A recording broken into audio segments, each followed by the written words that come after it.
Un mois après le mariage de ma fille, la photographe m'a appelé en chuchotant. Monsieur, j'ai découvert quelque chose de terrible sur les photos. Venez immédiatement, seul, et ne dites rien à votre fille. Le téléphone a sonné alors que je posais mon café. Mardi matin, maison silencieuse, rapport financier étalé sur mon bureau. Le genre de moment paisible que j'avais gagné après 40 ans à bâtir Renault Matériaux. 3 magasins dans la région lyonnaise. Belle affaire, belle vie. Monsieur Renault? La voix de la femme tremblait. Caroline Moreau. J'ai photographié le mariage de Jacqueline le mois dernier. Je dois vous voir immédiatement, seul. Ne dites rien à votre fille. Ma main s'est crispée sur le téléphone. Qu'est-ce qui ne va pas? Je ne peux pas expliquer par téléphone, mais j'ai trouvé quelque chose dans les photographies. Quelque chose de très grave. L'air de mon bureau a changé, devenu plus rare. Quel genre de choses? Demain matin, 9 heures, mon studio à Lyon. S'il vous plaît, monsieur Reynaud, venez seul. Avant que je puisse répondre, la voix d'Émilie a explosé depuis la cuisine. Papa, je te l'ai dit 3 fois déjà, j'ai besoin de cette voiture. Ma Clio est embarrassante. Tu avais promis. Le rire de Benjamin a résonné du salon, une émission télévisée hurlant en dessous. J'y serai, ai-je dit dans le téléphone. Caroline a exhalé. Merci, je suis vraiment désolé. Elle a raccroché. Je suis resté immobile, le téléphone contre l'oreille, fixant la photo encadrée au mur. Jacqueline dans sa robe de mariée, radieuse, Samuel à ses côtés en smoking. Il y a un mois. 55 000 € dépensés ce jour-là. Chaque centime valait la peine de voir ma fille aînée heureuse. Quelque chose de très grave dans les photographies. Papa! Émilie est apparue dans l'embrasure, téléphone en main. Tu m'écoutes? J'ai besoin d'argent pour une nouvelle voiture. La Clio à 7 ans, c'est humiliant.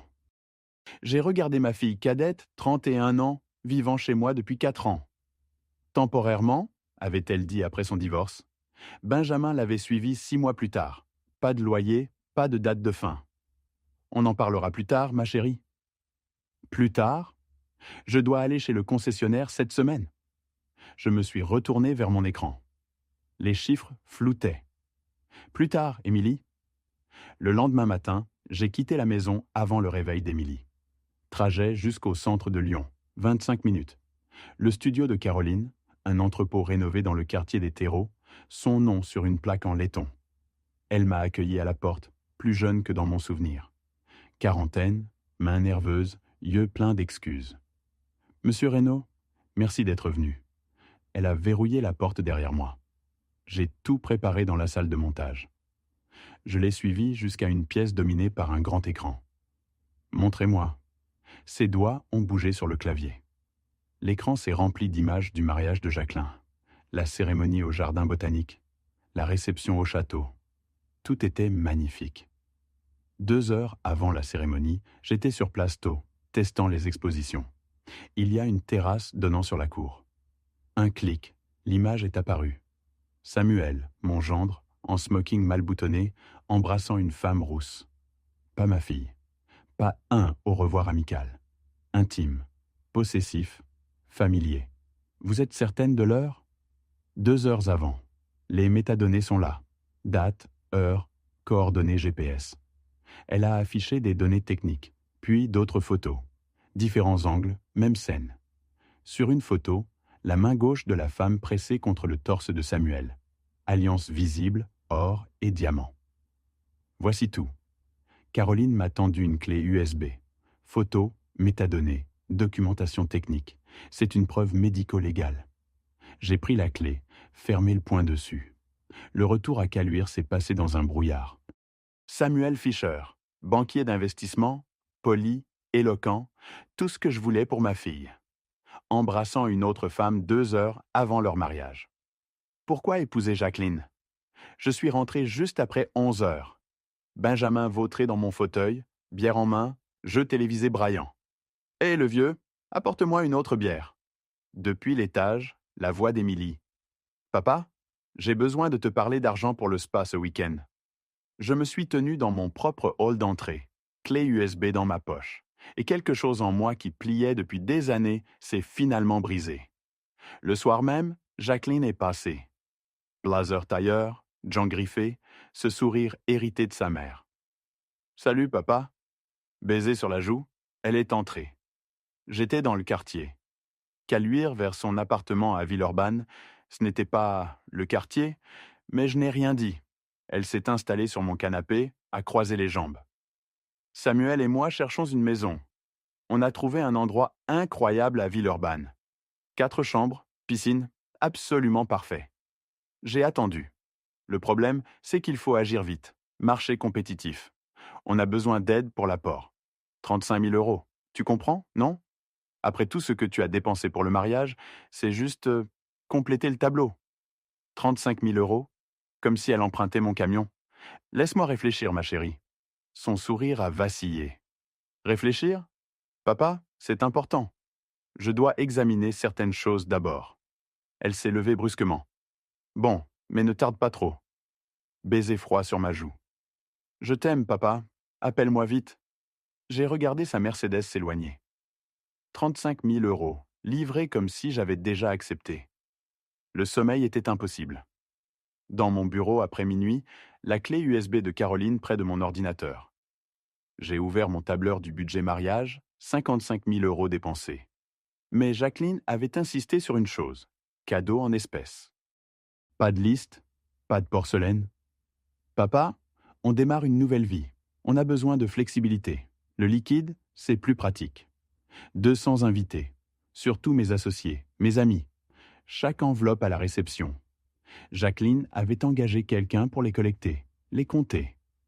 38 000 euros en liquide et chèque. Elle me l'avait dit une semaine après. Samuel et moi sommes tellement bénis, papa. J'ai écrit ce chiffre, l'ai entouré. Mon associé, Marc Dubois, avait remis un chèque directement à Samuel. Bienvenue dans la famille, fiston. 12 000 euros. Samuel avait empoché le chèque en souriant. 50 000 euros au total d'un seul mariage. Pourquoi épouser Jacqueline? À 3 heures du matin, debout devant la fenêtre de ma cuisine, regardant les collines sombres. Quelque part à Villeurbanne, Jacqueline dormait près de l'homme qui l'avait trahi heures avant leur mariage. Ou peut-être qu'elle savait. Cette pensée était pire. À 7 heures, douche, habillé. J'ai quitté la maison avant le réveil d'Émilie. La banque ouvrait à 9 heures, centre de Lyon, succursale professionnelle. La directrice, Patricia Blanc, m'a reçu dans son bureau. « Monsieur Reynaud, que puis-je pour vous ?» Je voulais vérifier un chèque. Cadeau de mariage pour ma fille. 17 000 euros. M'assurer qu'il a été encaissé correctement. Patricia a consulté son ordinateur. Oui, le voici. Compte joint Samuel et Jacqueline Fischer. Encaissé, sans problème. Compte joint. Quand l'ont-ils ouvert? Voyons. 10 mai. 2 mois avant le mariage. Pas des années, 2 mois. Un compte ouvert spécifiquement pour recevoir l'argent du mariage. De retour chez moi, circulation du midi, esprit bouillonnant. 10 mai. Planifié, coordonné. Ce n'était pas de la romance, c'était de la logistique.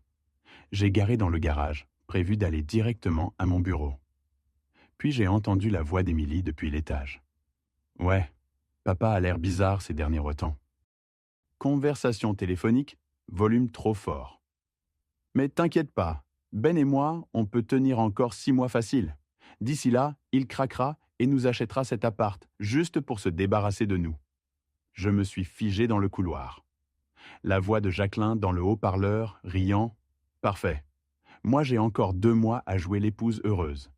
Ensuite, je demande le divorce. La moitié des cadeaux est légalement à moi en France. Samuel a déjà accepté un partage 60-40. 38 000 euros les plus faciles que j'ai jamais gagnés. Ma main a trouvé le mur. Émilie a ri. Et la petite copine de Sam ne sait même rien du plan. C'est parfait. Papa est tellement occupé à se sentir fier de ton mariage qu'il ne voit rien. Garde-le distrait, a dit Jacqueline. Fais-lui croire que tu as besoin de quelque chose de gros. Comme ça, quand je demanderai l'apport maison, ça semblera raisonnable. Déjà fait, demandé une nouvelle voiture hier. Il avait l'air agacé, mais il cédera. Il cède toujours. Je me suis reculé en silence. Chaque pas mesuré jusqu'à mon bureau. J'ai fermé la porte, m'y suis adossé. 2 filles, toutes 2 menteuses, toutes 2 m'utilisant. l'une planifiant un divorce pour voler l'argent du mariage, l'autre squattant ma maison, étirant le temps jusqu'à ce que je les paie pour partir. Jouer l'épouse heureuse. 38 000 € les plus faciles. Je me suis assis à mon ordinateur. Tapé. Avocat patrimonial. Lyon. Le nom de Maître Mercier est apparu troisième dans les résultats. 25 ans d'expérience, droit immobilier, fiducie familiale, protection des actifs. J'ai pris rendez-vous pour le lendemain, 9 heures. Puis je me suis adossé à ma chaise, regardant ma porte de bureau fermée. Au-delà, Émilie était probablement encore au téléphone. Benjamin probablement toujours planté sur mon canapé. Tous les deux confortables, confiants. Ils n'avaient aucune idée de ce qui arrivait. Moi non plus, pas exactement. Mais demain, je commencerai à le découvrir. Demain, je deviendrai autre chose qu'un portefeuille avec un battement de cœur. Le cabinet de Maître Mercier occupait le 23e étage d'un immeuble de verre du centre-ville. Suis arrivé 10 minutes en avance et passé ce temps dans le parking à organiser mon dossier.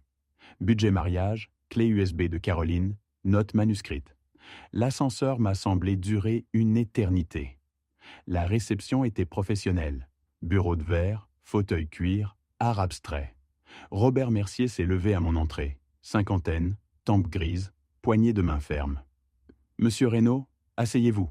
Café ?»« Oui, noir. » Il a versé, s'est installé derrière son bureau. « Vous avez mentionné des problèmes patrimoniaux et familiaux. Racontez-moi. » J'ai ouvert mon dossier méthodiquement. Il y a un mois, j'ai payé le mariage de ma fille, 55 000 €.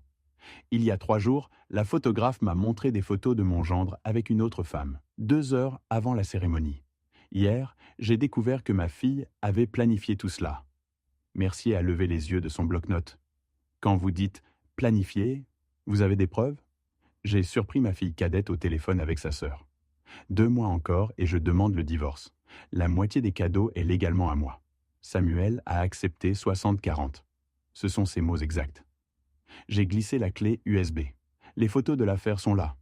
Métadonnées, horodatage, coordonnées GPS. Mercier a inséré la clé, parcouru les fichiers. Sa mâchoire s'est serrée légèrement. Et votre fille cadette ? Émilie. Elle vit chez moi depuis 4 ans avec son compagnon. Pas de loyer, pas de bail, demande d'argent constante. J'ai sorti mes notes manuscrites. Hier, elle a dit à Jacqueline qu'il tiendrait encore 6 mois jusqu'à ce que je leur achète un appartement. Mercier a pris des notes, souligné 4 ans et pas de bail. Monsieur Reynaud, le droit français est très clair. Votre maison est votre propriété. Sans bail écrit, vous avez le droit d'entamer une procédure d'expulsion. Le délai standard est de 2 mois après notification écrite. Et ma fille, son compagnon ? 4 ans sans loyer. Peuvent-ils contester ? Pas avec succès. Sans bail, ce sont essentiellement des invités qui ont abusé de votre hospitalité. La loi française protège les propriétaires. La notification de 2 mois est une courtoisie, pas une négociation. Une courtoisie, pas une négociation. Mercier a tiré un épais livre de son étagère, Code civil français. Ouvert à une section marquée « Tournez vers moi ». C'est simple, nous rédigeons une notification formelle. Vous la remettez en main propre ou par courrier recommandé. Ils ont 2 mois pour partir. S'ils refusent, nous saisissons le tribunal. Vu l'absence de bail, les juges statuent rapidement. Et le reste, mes actifs, mon entreprise ? Je ne veux pas qu'ils héritent de quoi que ce soit. Mercier a fermé le code.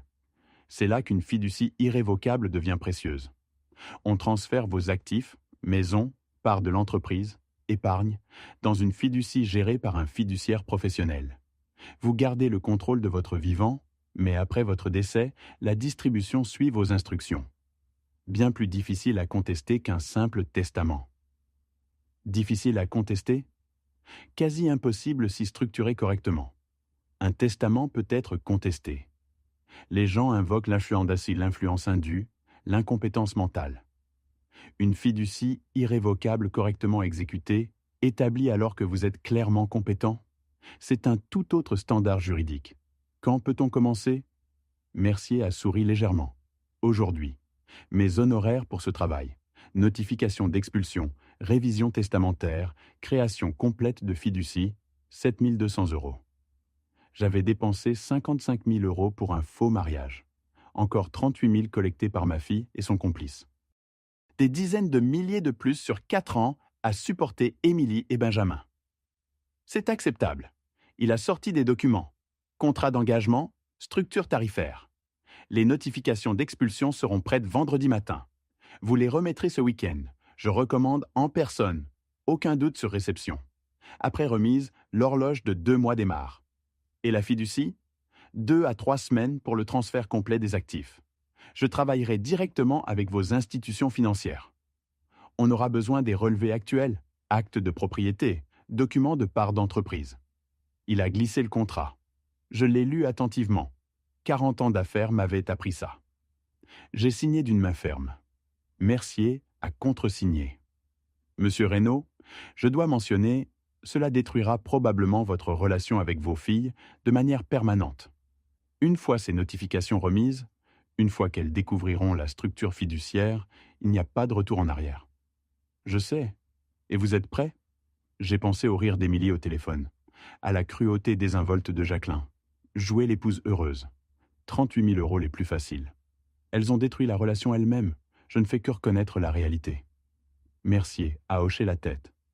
Alors nous sommes clairs. Je vous appelle vendredi matin quand les documents seront prêts. Les enveloppes sont arrivées vendredi matin. Adresse de retour de Mercier, papier épais, cachets officiels. Je les ai posés sur mon bureau, les ai regardés presque toute la journée. Le soir, j'étais prêt. Je pouvais entendre Émilie et Benjamin au salon. La voix de Benjamin portait, excité, animé. Un autre projet, une autre demande. J'ai pris les enveloppes, marché dans le couloir. Ils étaient hantés sur le canapé, confortables. Benjamin gesticulait, Émilie hochait la tête. Mon salon, mon canapé. Et les microbrasseries explosent en ce moment, disait Benjamin. Le marché lyonnais est parfait. Il faudrait environ 25 000 pour démarrer. Ton père verrait des retours en 1 an. Facile. Émilie a ri. Il le fera. Il le fait toujours. Il suffit de cadrer ça comme aide familiale et il signera le chèque. Je suis entré dans la pièce. Ils ont levé les yeux, souriants, ne s'attendant à rien. J'ai posé les enveloppes tant sur la table basse entre eux. C'est quoi ? Émilie a pris la sienne, perplexe. Notification officielle d'expulsion. Vous avez 2 mois pour trouver un autre logement. Les mots sont tombés comme des pierres dans l'eau immobile. Émilie a déchiré son enveloppe, lu l'en-tête. Son visage s'est vidé de couleur. Benjamin a attrapé la sienne, l'a parcourue. T'as perdu la tête, vieux con ? C'est notre maison. C'est ma maison. Tu peux pas nous expulser comme des étrangers. Benjamin s'est levé, s'est avancé vers moi, poing serré. On est une famille. Les larmes d'Émilie ont commencé, pile à l'heure. Papa, qu'est-ce que tu fais ? Je suis ta fille. Comment tu peux nous jeter dehors ? Je l'ai regardé calmement. Tu n'as pas payé de loyer en 4 ans. Tu ne me respectes pas. Tu me vois comme un portefeuille. Il est temps de grandir. C'est dingue. Benjamin s'est rapproché, envahissant mon espace. Tout le monde saura quel genre de père tu es. La notification est légale. 2 mois. Je suggère que vous commenciez à emballer. Émilie a attrapé mon bras. Papa, s'il te plaît, on peut arranger ça. On paiera un loyer. On va... J'ai retiré sa main doucement, mais fermement. Me suis tourné vers le couloir. Tu vas le regretter ? A craché Benjamin. Tu vas le regretter. Je suis allé à mon bureau et fermé la porte, les verrouillé avec un clic audible. Derrière moi, le chaos a éclaté. Hurlements d'Émilie, cris de Benjamin. Je me suis assis à mon bureau et j'ai écouté. Leur panique était de la musique. 10 minutes plus tard, les cris se sont transformés en chuchotements intenses. Puis la voix d'Émilie, plus haute, appel téléphonique. Nous a donné des papiers d'expulsion. 2 mois. Pause. Je ne sais pas ce qui s'est passé. Il était froid, comme si on était des étrangers. Pause plus longue. Jacqueline répondait. On doit faire quelque chose. La voix de Jacqueline dans le haut-parleur, calme, stratégique. D'accord, oui, demain. Amène Samuel. On va régler ça. Il pensait que c'était à propos de la maison. Il n'avait aucune idée que je protégeais tout. Mon téléphone a vibré. SMS de Jacqueline. Papa, Émilie m'a appelé. On doit parler. Je passe demain avec Samuel. Ça va trop loin. Je l'ai lu 2 fois. Ils se regroupaient, coordonnaient, sur le point de lancer leur contre-attaque. Qu'ils viennent. J'ai ouvert un calendrier, marqué la date. Jour 1 sur 60. L'horloge avait démarré. Samedi soir, Jacqueline est arrivée avec Samuel. Papa, on passe pour dîner. On doit parler en famille. Ils ont pris le contrôle de ma cuisine, préparé un repas. Émilie est descendue, maquillage parfait. Benjamin est apparu, fraîchement douché. Une intervention soigneusement mise en scène. Pendant le dîner, Jacqueline a changé de vitesse. Papa, cette maison doit être beaucoup à gérer seule. Tu as pensé à quelque chose de plus petit? Un bel appartement? Samuel a repris. Le marché immobilier est fort. Tu pourrais obtenir un excellent prix. Aider tout le monde confortablement. Voilà, il voulait l'argent de la vente. Maintenant, je me suis levé et repoussé ma chaise. Je ne vends pas ma maison, bonne nuit. Derrière moi, silence choqué. J'ai appelé Mercier. Je dois vous voir ce soir, c'est urgent. 30 minutes plus tard, dans son bureau, ils veulent que je vende la maison. Le dîner était de la reconnaissance. Alors on accélère tout. Maison, entreprise, épargne, transfert en fiducie. On change aussi les bénéficiaires bancaires immédiatement. 4 200 €. Faites-le. Et, 40 minutes plus tard, tout était signé, authentifié, légal. 2 semaines après l'expulsion, j'ai dressé la table de salle à manger. 5 couverts, belle porcelaine. À ma place, un dossier Manila. 8 photos de Samuel et une femme rousse, 2 heures avant son mariage. Ils sont tous arrivés. Chuchotement coordonné dans le salon. À table, Jacqueline a recommencé. Papa, la situation avec Émilie, peut-être qu'il est temps de simplifier. La maison, l'entreprise. J'ai posé ma fourchette, tendu le dossier. Avant qu'on continue, il y a quelque chose que vous devriez voir. C'est quoi? Des photographies de votre mariage. Samuel avec une femme rousse, 2 heures avant la cérémonie. Le visage de Samuel s'est vidé. Jacqueline a ouvert le dossier. Son expression s'est durcie. J'ai aussi surpris votre conversation téléphonique. 2 mois encore et je demande le divorce. La moitié des cadeaux est à moi. Samuel a accepté 60-40. Vos mots exacts, Jacqueline. Benjamin s'est levé. T'as espionné? J'ai créé une fiducie irrévocable. Maison, entreprise, épargne. Tout est protégé. Après ma mort, vous recevrez le minimum légal. Pas un centime de plus. Tu peux pas faire ça? Je me suis levé. Émilie et Benjamin ont 46 jours pour partir. Cette conversation est terminée. Tu détruis cette famille? Je protège ce que j'ai bâti contre des gens qui me voyaient comme une ressource, pas comme un père. J'ai marché vers mon bureau, fermé la porte, les verrouillé. Le 60e jour, le véhicule du shérif est arrivé. Mercier a suivi.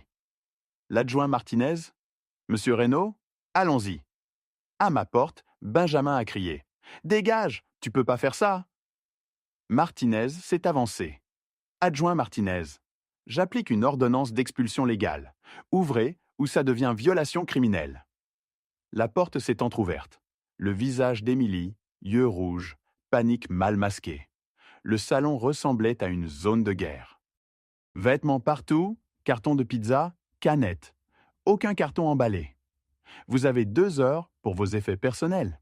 Vêtements, objets. Pas de meubles. 2 heures, on peut pas? Vous avez eu 60 jours, madame. Benjamin est apparu, furieux. On a des droits? Mercier a tranché. Aucun droit. Pas de bail, pas d'accord. C'est le dernier jour. 2 heures de chaos. Émilie fourrant des vêtements dans des sacs poubelles, pleurant. Benjamin jetant des affaires, marmonnant des jurons. À la voiture, Émilie s'est retournée. Tu vas le regretter. Quand tu seras seul, viens pas pleurer chez nous. J'ai croisé son regard, calme. Je ne le ferai pas. Ils sont partis. Ma maison. Vraiment mienne pour la première fois en 4 ans. Ce soir-là, Jacqueline a appelé. J'espère que tu es satisfait. Tu as détruit cette famille. Je n'ai pas détruit la famille, Jacqueline. J'ai arrêté de la laisser me détruire. T'as changé. Je sais même plus qui tu es. Je suis la même personne. J'ai juste arrêté de faire semblant.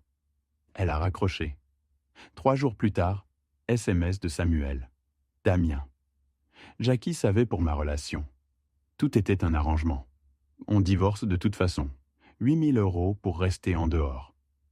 Je l'ai supprimé, bloqué le numéro. Jacqueline avait su depuis le début. Tout le mariage était une escroquerie des deux côtés.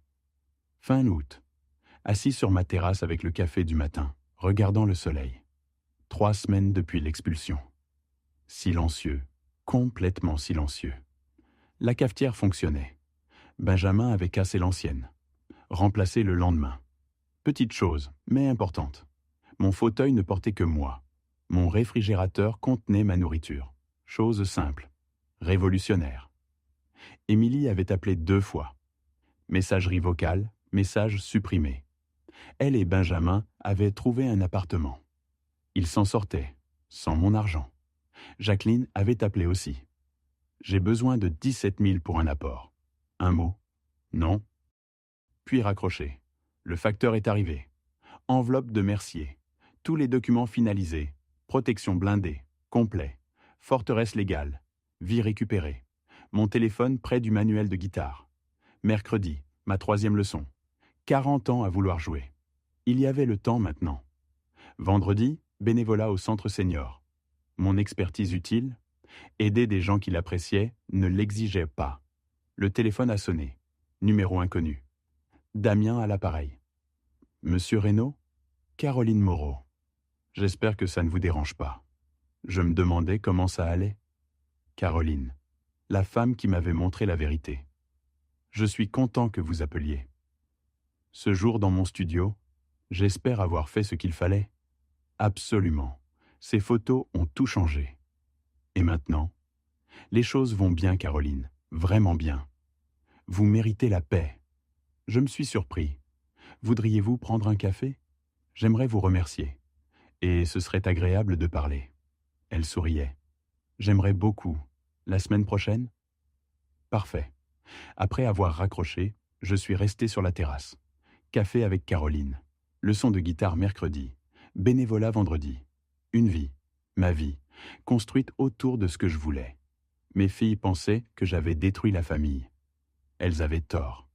J'avais choisi moi-même plutôt que leur version d'amour, qui ressemblait à du vol. Choisi la paix plutôt que l'obligation. La vérité plutôt que les mensonges confortables. Le soleil a grimpé, réchauffant la terrasse. J'ai fini mon café. À l'intérieur, la guitare attendait. Une vie attendait. Émilie rappellerait. Je laisserais aller vers la messagerie. Benjamin enverrait peut-être un SMS. Je le supprimerais. Jacqueline exigerait. Je refuserais. Ils apprenaient à résoudre leurs problèmes. J'apprenais à les laisser faire. Je me suis levé, marché vers la rambarde, regardé Caluire. Ma maison, ma vue, ma paix. Seul, oui, mais libre. Et pour la première fois depuis des années, c'était exactement ce que je voulais. Le prochain chapitre était à moi d'écrire. Merci d'avoir écouté mon histoire. Si elle t'a touché, laisse un like, écris en commentaire ce qui t'a le plus parlé et abonne-toi à la chaîne. Beaucoup d'autres histoires arrivent. Ce n'est pas la fin de la mienne. C'est seulement le début de quelque chose de meilleur.